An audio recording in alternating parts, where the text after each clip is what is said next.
நான் ஒரு ஆசிரியர், ஒரு டீச்சராக நாங்கள் இப்போ பிள்ளைங்களுடைய பேகு 6ஆம் கிளாஸ்லேருந்து சார் பிள்ளைங்களோட பேகை செக் பண்ணி உள்ளே அனுப்புகிறோம்.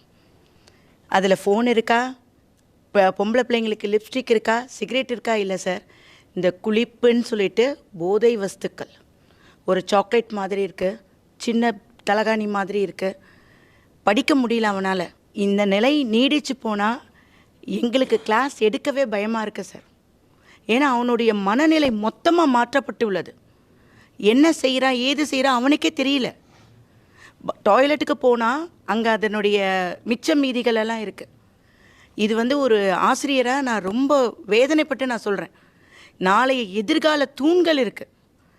இப்படி ஒரு அரசாட்சி நடத்திட்டு இருக்குன்னா இந்த ஆட்சியில் இப்படி பிள்ளைங்க இன்றைக்கி போச்சுன்னா நம்மளுக்கு பிள்ளைங்களே இருக்காது சார்.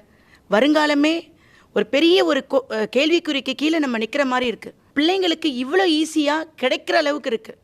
நம்மளும் எவ்வளோ போராட்டம் பண்ணுறோம், இதை எப்படி தடுக்கணும்?